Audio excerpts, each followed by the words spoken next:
Great stuff. Thanks, Rob. Thanks for that awesome intro. Welcome, everybody. I'm Nadia, and I'm a super grateful recovered alcoholic, and I'm here with Bill Swan tonight, and we are in Bill's story. We're on page 3, second paragraph. And just to recap, we've looked at the progressive nature of this disease, the thinking of the alcoholic mind, and now we are starting to look at the rapid pace at which this disease progresses and where it's going to take Bill in the next couple of pages till about page 8.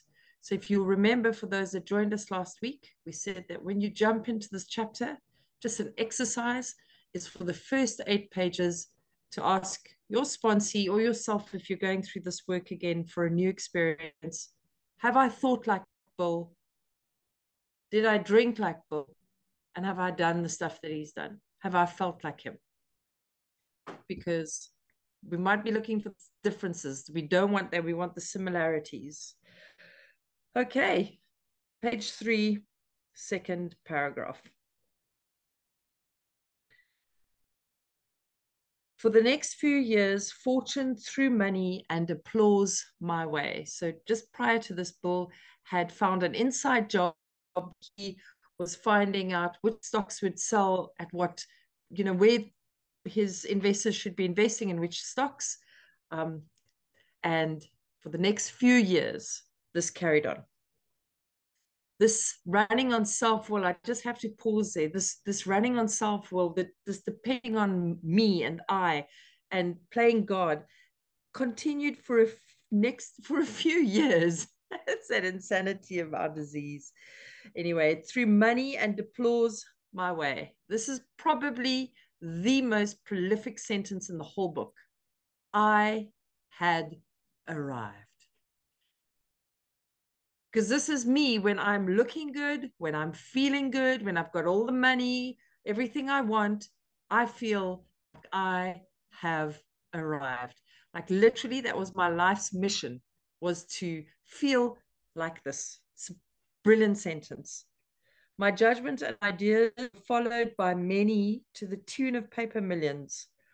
The great boom of the late 20s was seething and swelling. Drink was taking an important and exhilarating part in my life. So having sworn it off as a young man and then finding it in his pre-war day or just coming out of the war, to alcohol becoming very, very important part of his life and his existence. Nadia? Hi, how are you? I'm an alcoholic named Bill. I wanted to look up the definition of fortune, and it gives the definition of chance or luck as an external arbitrary force affecting human affairs. And remember, we're going to talk about Bill's venerating science and things that he could at least comprehend based on his scientific way of thinking. But what happens is nowadays, right, in our fellowship, we hear everyone saying, God did for us, God did for us. Before that, he couldn't comprehend a supreme being directing things his way. It had to be luck or chance, so he called it fortune.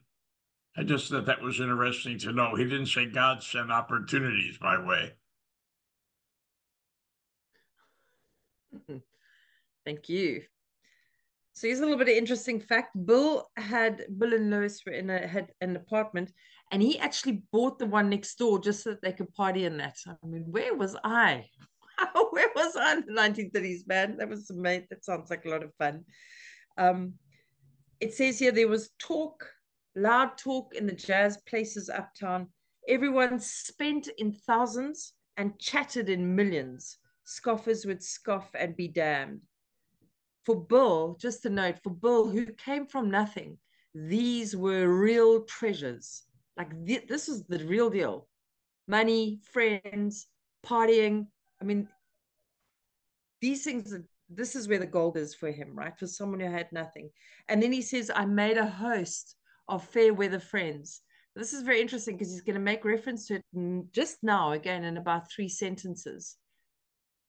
This is what starts happening. Our friends start moving on very quickly because we're not drinking the way they are.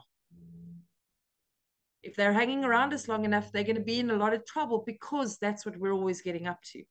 There's always some modicum of drama, something's getting broken. So maybe a host of fair weather friends, but I'm sure these guys were just, they just couldn't keep up with Bill. My drinking assumed more serious proportions, continuing all day and almost every night. Now Bill is drinking because he has to. The remonstrances of my friends, here it is, terminated in a row, and I became a lone wolf.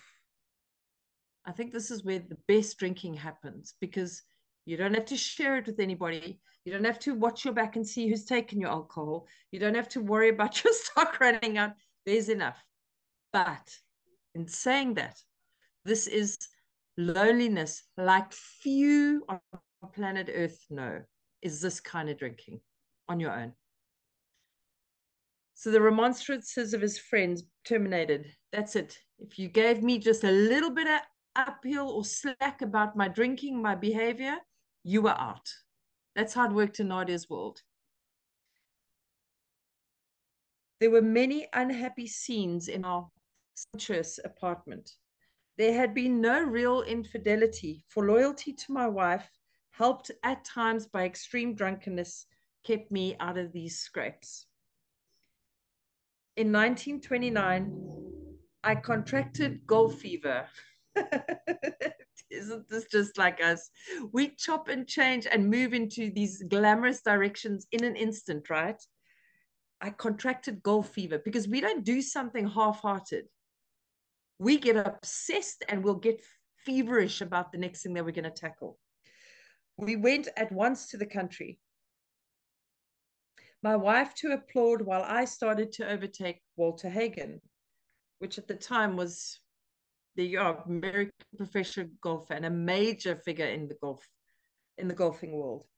Liquor caught up with me much faster than I came up behind Walter. I began to be jittery in the morning. Here's the first physical sign of the progressive nature of this disease.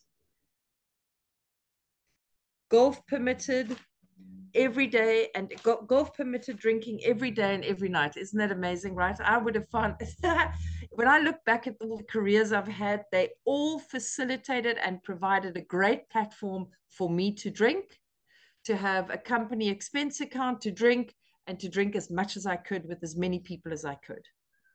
It was awesome. Like I look back at the dreams I had as a teenager and the actual career that I had. The career I had was to facilitate drinking as much as possible and as continuous as possible, far removed from the dreams I had as a young girl. It was fun to carom around the exclusive course, which had inspired such awe in me as a lad. I acquired the impeccable coat of tan one sees upon the well-to-do. Very, very important for Bill to see him, to see him. Very important that Bill is seen.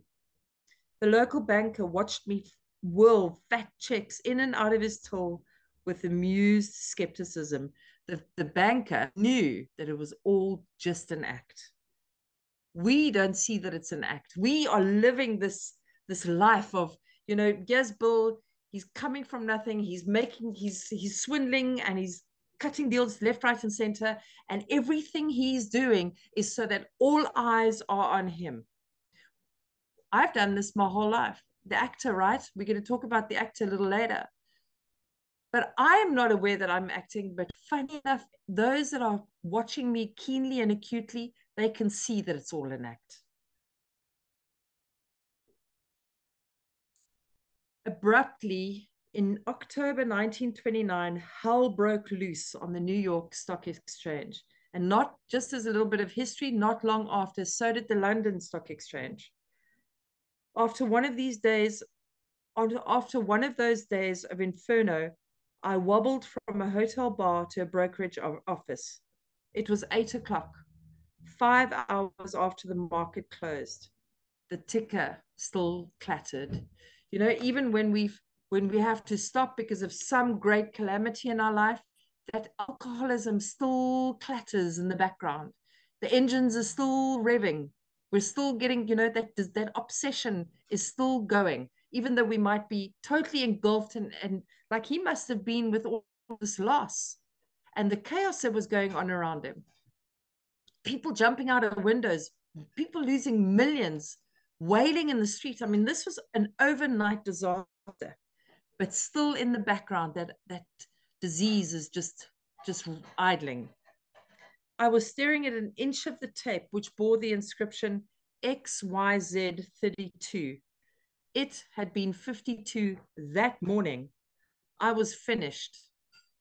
And so were many friends. The papers reported jumping to death from towers of high finance, capital letter H, capital letter F. Isn't that Bill's God?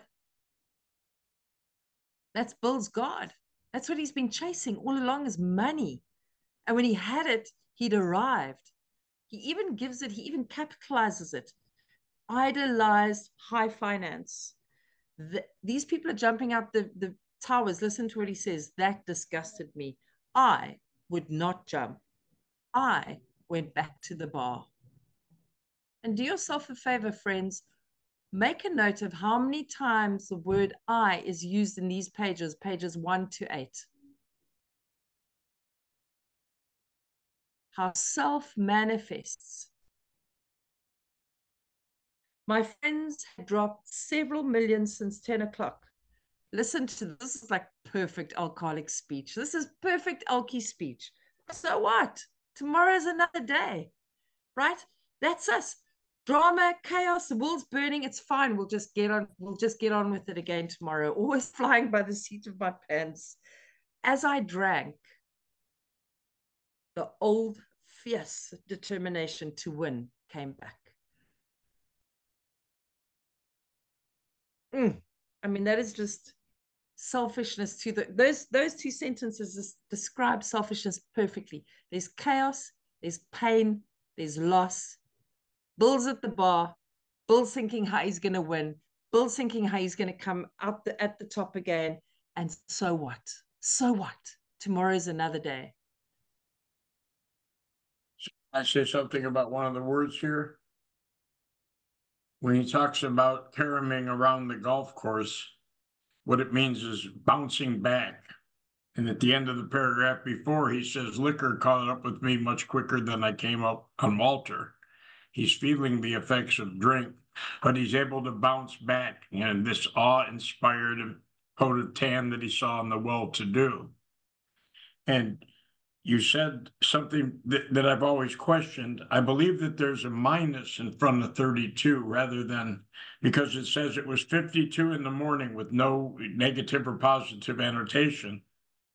I think that it plummeted more than 20 points.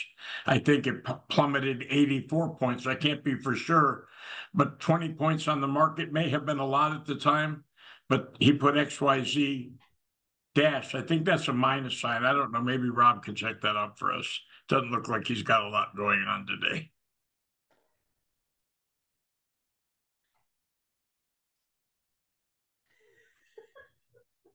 Thanks, Bill. I was a question that I think we'll have a look into that. Thanks.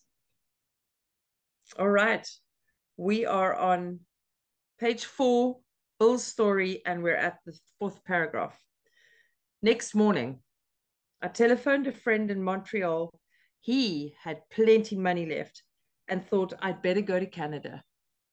Bill's like a hound for that cash boy. He sniffs it out. He knew. He's had all of this stuff pre-programmed in his brain all night while he was drinking. He's thinking about how he's got to move on to the next deal. He's sorted. The next morning, he's already got a deal. He's got a victim. He's got the next person he's going to leech onto to get what he needs. By the following spring, not quick, very quickly. I mean, our recuperative powers are amazing, right? They speak about that somewhere else in the book. By the following spring, we were living in our accustomed style. I felt like Napoleon returning from Elba. No St. Helena for me. So if you go back and look at the history of Napoleon, you'll see he was exiled and then exiled a second time. So this is a beautiful metaphor of him coming back, being sent away, crashing and burning, and coming back a second time. But drinking caught up with me again, and my generous friend had to let me go. This time, we stayed broke. We went to live with my wife's parents.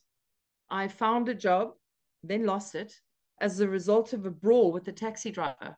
A man, I'd fight with anybody who was up for it. My dukes would be up at any chance. I mean, yes, did I do this? Yes, I did. Mercifully, no one could guess that I was to have no real employment for 5 years or hardly draw a sober breath. My wife began to work in a department store, coming home exhausted to find me drunk. Did I do this? Yes. Did I live like this? Yes. No real employment for 5 years, not able to draw a sober breath. Yes. We're looking for how we have thought, felt, drank, done things like Bill. That's what we're looking for here. I became an unwelcome hanger on at brokerage places. So I just want you to just close your eyes and just picture something very quickly. Bill is unemployable.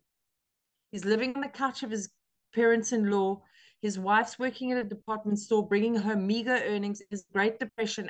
On that note, the New York Stock Exchange crash and the London Stock Exchange crash. Again, a beautiful divine hand at leveling the playing field with all the alcoholics that are about to come into AA together. Because at this time, they were super wealthy, blue collar, not really middle class or super poor, if I could say it like that. The Great Depression really leveled out the playing field. Everybody had nothing. They were sharing loaves of bread during this time. So here's Bill. Can you imagine? He's hardly able to draw a sober breath. So, guess, guys, let's think about how Bill looks right now and smells and sounds. That stale, sour alcohol smell from last night, the night before, probably not washing properly, probably not eating well, definitely not eating well, but alcohol becomes more important to us than food. So he's scrawny, he probably hasn't shaved, he's got a real gaunt look about him. That smart, elegant man that is behind Rob does not exist. Does not exist. He's a shadow of a human being, and people are annoyed with him because he's always on their case to try and make a business deal. He always wants to make a buck here and get a deal. People are done with him. He's become like a beggar, a shadow in the street, and here he is, an unwelcome hanger-on at brokerage places. Liquor ceased to be a luxury. He is now facing a world where he cannot go on without booze. It became a necessity. He is now in the grips of this progressive disease. They talk about an invisible line, and I actually don't have the page. If Rob can maybe drop it into the chat. Bathtub gin, 2 bottles a day, and often 3 got to be routine. I mean, During this is really describing the progression of this disease. And the remedy that they have for it is to put people in an asylum. So you got a guy who just 2 pages before was able to pass the bar exam. Although he decided the law wasn't for him, it didn't mean that he couldn't pass the exam. He went on to study and learn about the stock market because that inspired him.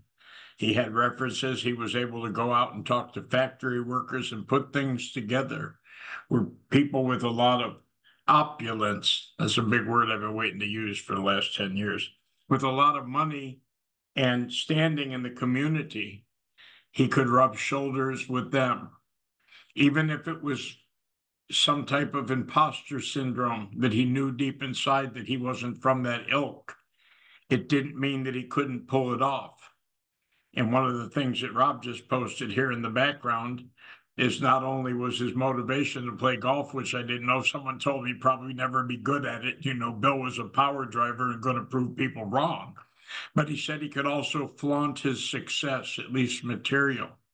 But now he's at a point where no employee, he can't even get out of his way to get a job, even with all the credentials. If you put a resume on paper, you'd hire him on LinkedIn, right? They'd all be seeking after his credentials. But he can't even show up for the interview because he's a slave. It's like a ball and chain, the bottle of liquor. And keep in mind, there's no AA to call at that time. And we've talked about this before, but we've got some new faces in the appendix for the spiritual experience, and on page 567 in the book. It's almost as if they apologize unapologetically for giving off the impression that we needed to have some type of overwhelming conversion. And it was written, came out in the second edition, it wasn't in the first. So AA's been around 20 years and the book's been out 16 years at the time.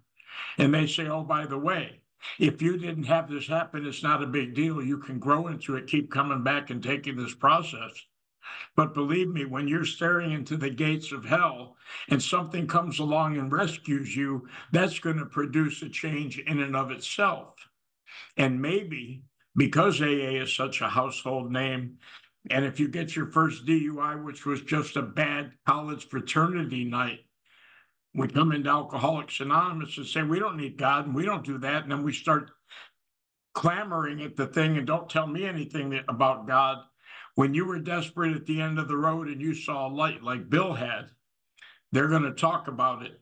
And then what they did is kind of dummied it down not to offend the masses. And that may even be going on with these votes that are taking place that are pretty evenly on either side right now, that we're going to make some changes because we want to appeal to the masses rather than appeal to the source. So, like Bill Wilson said, Alcoholics Anonymous will never be destroyed from without. But if we are not careful, if we fall asleep when we're supposed to be awakened, we will destroy it from within. We need to pay attention to that. And very important stuff. So he was a hopeless alcoholic. He was one that if he found Alcoholics Anonymous, he'd probably stayed sober from his first meeting. Oh, that's right, he did.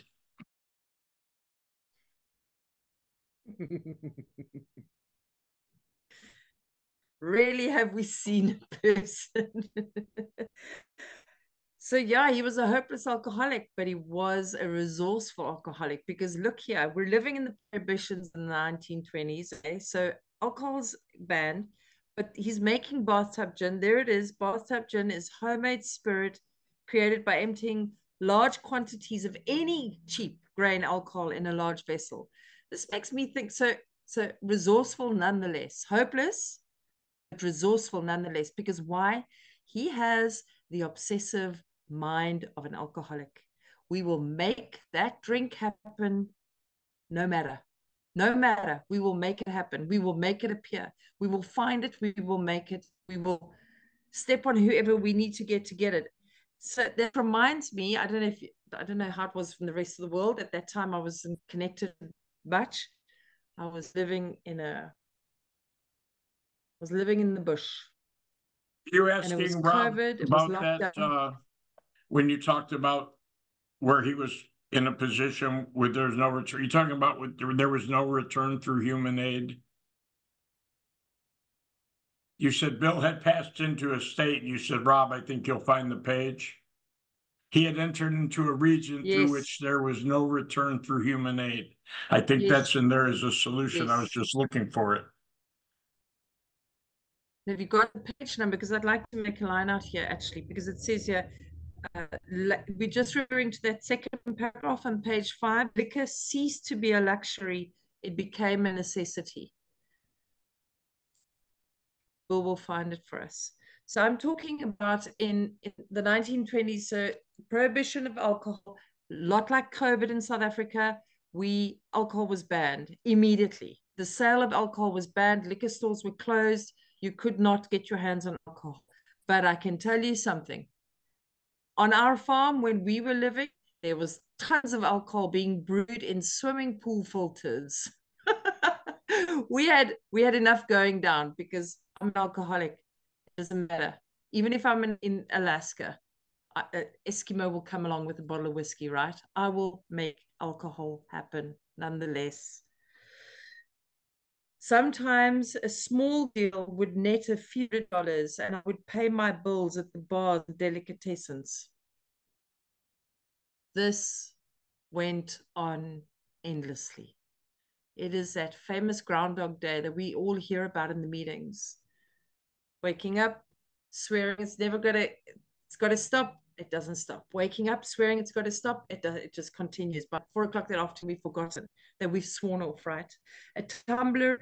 I'm sorry. I began to waken very early in the morning, shaking violently.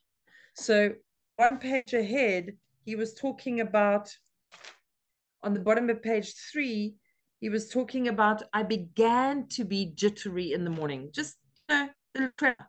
Just that little tremor until you've had something to eat, or maybe a cup of coffee, or maybe a little bit of toast. Now he's waking up violently shaking. A tumbler full of gin, followed by half a dozen bottles of beer, would be required if I were to eat anything or eat any breakfast. Nevertheless, I still thought, oh, okay, so stop, everybody, stop with me. This is it. This is a reference to the thinking. And we're going to bounce on over to a page, Nana. But listen here. Nevertheless, now Bill is waking up every morning. He is shaking violently. He can't hold that cup of coffee. Screw the coffee, screw breakfast. If he could just have a couple of bottles of beer just to calm down, right? Hair of the dog. Just so that he can calm down, so that he can make his coffee, so that he can get his breakfast. Hair of the dog. But what is he thinking? What's the rationale behind all of this? Nevertheless, I still thought control the situation. What is that? Where do we find that? Where's reference made to this? We've just come out of doctor's opinion on the bottom of Roman numerals X, X, V, I. The doctor says that we cannot discern the true from the false. He cannot, it's the alcohol. You know, I always used to thought I had mad anxiety. Mad anxiety. I've been on countless different anxiety meds, countless different therapists about my anxiety because, I wake up in the morning and I'm shaking uncontrollably. Never, not once did I stop and think it was because of the drinking and the fact that I'd only got into bed at 3 that morning. Never, never crossed my mind. Never crossed my mind. It was in these rooms that you guys told me, Nadia, that shaking was because of the drinking, right? And where else does it talk about this obsession? This obsession that we can drink like normal people on page 30. If you go to page 30, I'll read it for you. It is about the 8th sentence on page 30. It says, the idea that somehow, someday, he will control and enjoy his drinking is the great obsession of every abnormal drinker. Here's Bill. Here he says it. He's saying it himself. Still, I thought I could control the situation. And there were periods of sobriety which renewed my wife's hope. I'm sure it's only because there was no poison in the slender fluoresces. Gradually, things got worse. The house was taken over by the mortgage holder. My mother-in-law died. My wife and father-in-law became ill. So I want to tell you a quick little anecdote that I heard last night. I was connecting with my answer and we were speaking about how in recovery, doing the deal, having the time of my life, servicing, sponsoring like Sponsor Monster, and there are still things about this program that I will balk at and do it until the pain cripples me and I come crawling back in and I'm like, okay, where do I need to look at what I'm not doing? And he told me a story last night. He said, you've got 10 people in a room, 2 curtains. And the MC says, behind curtain number 1 is happiness and free. Stop this, Rob. And behind curtain number 2 is jails, institution, and death. And 8 people stick up their hands and they're like, curtain 1. The 2 people in the room are like, yeah, can we think about it? Guess who's the alcoholics, right? So when I saw this, here's Bill's whole, like all the people that he adores and that have helped him, his close beloveds, his home is coming down, crashing to the floor. And then guess what? There's a bit of God. Yeah. Sometimes we can't see ourselves, like my sponsor says, I can't see myself in the frame. And when we see pictures of Bill W., Rob's got a picture when he was in high school. They look very similar behind him there. But we see him sober. He may not be able to see the savage state he was in, but he wasn't always keeping down those first couple bottles of bathtub gin and then 6 ales or beers afterwards. Remember the extent it took when your body is so sick that it's fighting off the medicine that you need to not fall apart, where you're throwing it up and it may take 3 or 4 drinks. Too bad they don't have that recorded, because that would be a true depiction at the end of the road drinking. There was a guy at a meeting that talked about he had to have the medicine or he was going to come apart. And alcohol is one of the things that you can die from withdrawal, not medically detoxified or detox properly. When he went into the bar, when they opened in the morning, his hand was so shaky that he couldn't stop from spilling the alcohol.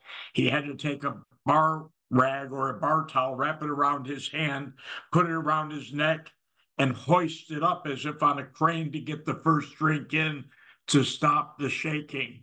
And then, of course, he looks and doesn't see alcohol as the problem causing it. He says, see, alcohol works. That's my solution. That's end of the road drinking. And he said one more thing, and then I'll mute myself again. About his periods of sobriety renewed his wife's hope. And in another fellowship in the book, it says we looked at the stopping, not the using or the drinking. And what would happen from an outsider, someone who doesn't have alcoholism, when they see our periods of not drinking, they mistake that with a solution or a remedy for our problem, which they think is drinking. And those two things are very far from the truth. Drinking's not the problem unless I'm drinking. Sobriety seems to be the problem when I'm not, because I have alcoholism.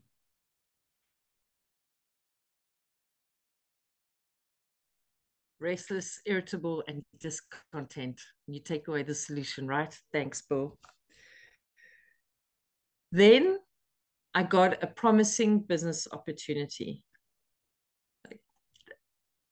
So this is just me. I haven't had this proven. I haven't heard this anywhere. But whenever I see this, I see Bill dying, losing everything. They're on their way to the streets. And like Bill said, an alcoholic of this kind in these years got locked up for good. There's no leaving. What is it?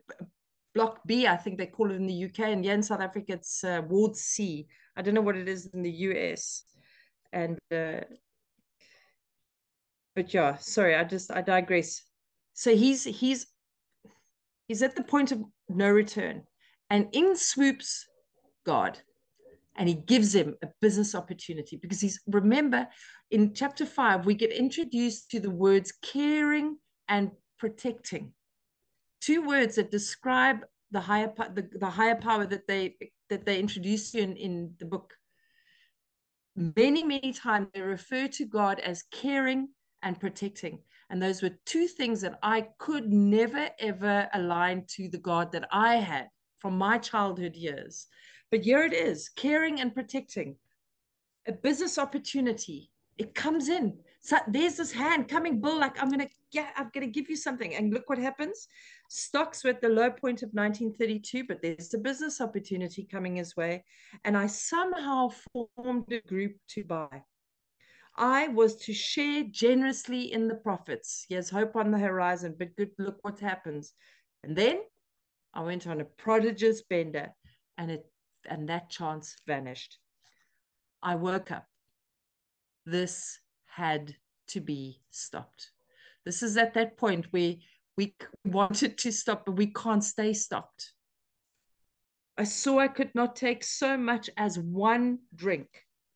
I was through forever. The famous alcoholic war cry. Famous alky war cry. That's it. I'm done. Never, ever again. Never again. This was me many times. Hospitalized, on a UV, being resuscitated, getting glucose and whatever else they put through your veins. I would be sobbing, saying, I'm done. The nurses would say to me, you're going to kill yourself. I will be honest, it was very attractive, that thought. But I was desperate. I didn't want to feel like that anymore. And 2 days later, off to the races. We're surprised you made it that long. In the book Rob was posting last week here, and certainly on other sites, was out of Bill W. my first 40 years. And this promising opportunity that he talks about was very interesting in the verbiage that they use when he describes it. There was a man with money, a man who could put the syndication together, who had connections, and then they knew that Bill was brilliant in his ideas. But they came to him upon forming this trilogy or this partnership and saying, Bill, we want to hire you and we believe in you. But we've come to the conclusion that drinking and you don't get along. You can't touch so much as one drop of alcohol. And we're going to have you sign a contract to that effect. And he agreed to it. And the three of them entered into this legal contract that if Bill touched so much as one drop of liquor, his portion of the syndication was over. But the way he describes it, right, Rob? He said, as I signed the contract, he said, I finally sighed in relief. It was finally over, as if signing a contract could relieve the obsession that he could never get rid of. And I mean, it's very emotional when you read the story and how it happened that he went on this drunk to end this career. But just the words that they use, and when you think about it, he had a love affair with alcohol, huh?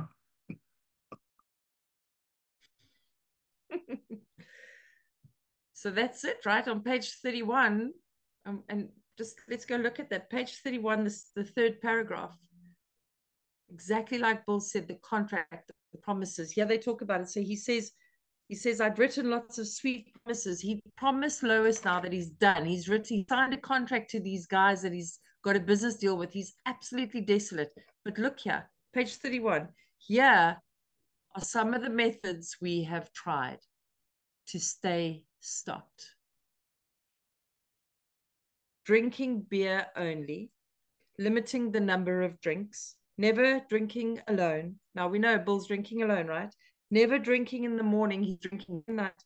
Drinking only at home, never having it in the house, never drinking during business hours, drinking only at parties, switching from scotch to brandy, drinking only natural wines, agreeing to resign if ever drunk on the job, taking a trip, not taking a trip. I mean, yes, Bill's story all in here, zooting across the country with his Lois in the sidecar, swearing off forever, with or without a solemn oath, a promise to Lois, and a signed contract to his new business partners.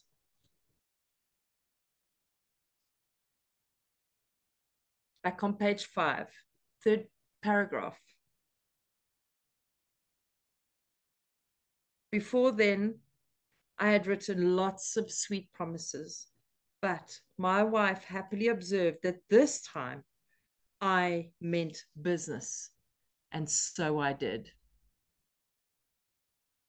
What else does that remind you of? Frothy emotional appeals. Back in the doctor's opinion, they seldom suffice. Business partners are saying to Bill, not a drop. Lois is excited. This is it. This is the change, right? Frothy emotional peels, kids begging us, mothers begging us, crying, shutting us out. Nothing. We are beyond human aid. Shortly afterward, I came home drunk. You know, those business partners that Bill was talking about, they were sitting in a room. It's depicted in a movie that I watched. So I'm just going to, I think, in pictures. And Bill's sitting on a couch to one side, and the men are sitting. They obviously got something to celebrate, or they're pondering a business deal, whatever it might be. There's about four of them sitting at this round table, and there are shots being passed with this out of this little hip flask or a tiny little glass bottle. And they, every now and then they turn and they remember, but they're jolly, so they've forgotten their rules, they've forgotten their contracts, and every now and then one turns around to offer Bill a drink.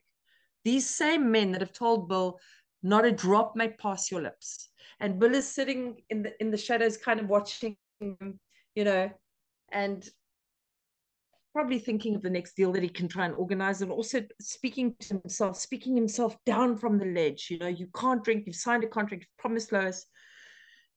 And he asks what they're drinking, and they tell him he's drinking Applejack. And he says, well, he's never had Applejack before.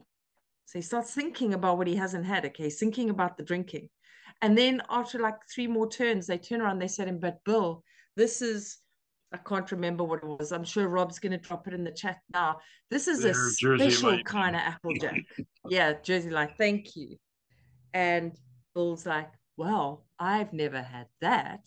Maybe if I put a bit of whiskey in my milk, I'll be fine. Like, I haven't had that. Let's have a little bit of that.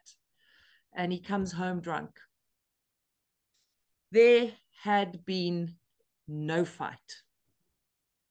Because why? What does it talk The about on page story 42? that you're telling is actually the people who put the syndication did not go with him on that venture. They sent him there. And he really didn't want to go because they were studying the advent of motion pictures. And he was sitting there with a bunch of stiff-headed people, he'd call them, right? They were like engineers. Bill was an imagination guy, and they're all logical and scientific as much as it was. And it says they pulled out a deck of cards and were playing poker and asked Bill if he wanted to play. And he said, interestingly enough, for being a stock guy, which is gambling in the market, he said, I didn't like cards.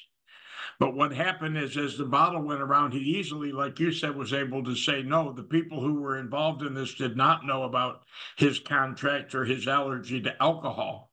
And when it was passed around the first couple of times, he was very easily able to avoid it. But then what happened is he said he went back in his mind to war times, and he says, as if like troops, every drink that he ever had, he started to name it cognac and this type of ale and this gin, began to march through his head like troops at war. You see some cartoon character going through his mind, like you used to see in a movie theater where they put popcorn and soda on the screen and a cartoon character, and it started parading through his mind. And on the third attempt, he said, well, I never had any of this before. What could it hurt? And he says, as it got to his lips and it started to go down his throat, he said, I knew the contract was broken. And bam, next thing he knows, he's off on a run again. But it was interesting where you talked about what Bill's saying here. This had to be stopped. Intellectually, he knew that alcohol was the problem. And what he continued to do was find a way on his unaided will to defend against the problem. And he couldn't. It wasn't until he conceded to his innermost self, to acquiesce, to surrender, that the grace of God could come in and do whatever it did with him and whatever it does with each and every one of us. But how many of us have gone out trying to avoid or treat the symptom rather than surrender to the problem, which is powerlessness? And our good buddy down in Fort Myers, Tony the Indian, he had 50 years before our good friend Jim, who's on here now, has 52 and a half years. I don't know if he met Bill Wilson. We'll ask him after the recording, but even if he didn't, no one could prove he didn't, so he could say he didn't. It would impress me. But Tony said powerless doesn't mean less power. It means no power. And it wasn't until Bill wasn't worried about the intellectual. I saw this she had hope, this had to be stopped, it's killing me. Oh no, I can't take no more. That's an admission of the problem and an attempt to defeat the problem with his mind. And like we saw when Roland went, you listen to great story Steve did last week, get that recording is amazing. Self-knowledge. He knew about the inner workings of his mind, but even so, he was drunk on the way home from a year of rehab. So we've got something that lives inside of us that we cannot access on our own, which either with an obsession, a nonchalant, or not even considering it, like you said, he gave no defense. Bam. I got something inside of me I can't access, and you tell me a book will relieve that, and I want to rely on someone's opinion of what they thought they heard at a meeting 30 years ago. Give me a break.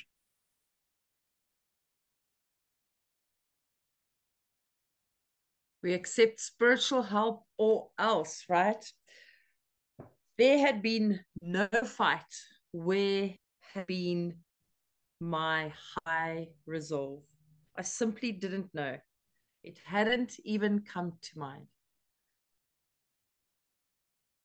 They talk about the strange mental blank spot further on in the book on page 42, that we cannot recall with sufficient force the pitiful, incomprehensible demoralization. It is that blank spot, no fight, no resolve, no self-knowledge, relying on self-will. You're going to lose the fight every single time. If you're like us, if you're like me, you're going to lose the fight every single time. I simply didn't know. It hadn't even come to mind. Someone had pushed a drink my way and I had taken it. Was I crazy? I began to wonder. For such an appalling lack of perspective seemed being near just that. So I'll tell you a very quick anecdote for my experience and I've shared it on this meeting before. This is my story. I was a couple of weeks in, had a sponsor, doing all the motions, praying in the morning, meditating, calling a newcomer, doing service on the meetings. I got clean on the screen a second time. And I had a high resolve. I had a cup of coffee in my hand and I walked over I was running a guest camp and there were some guests who were packing up to leave for a week after their weekend of R&R. And I had high resolve. I still remember saying like, I got this. I was feeling so good, walking on like spoken sponsor, got some AA love in the rooms. I had my cup of coffee and I walked over and I saw the guests packing up and I still remember them packing away half drunk bottles of alcohol thinking, and my first thought, because that's right, it's the thought that hijacks you. My first thought was, bunch of amateurs who packs away half drunk, who still has alcohol left over a weekend like that? And then I stopped and I said, turn around, don't look at the alcohol. Where was my resolve? Someone pushed a drink my way, because when I woke up again, that was 9:30 in the morning. I had my cup of coffee.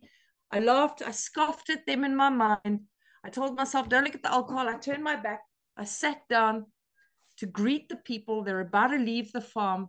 And I wake up 12:30 that afternoon, face down, in my own drinking mess. And I don't remember taking that first drink.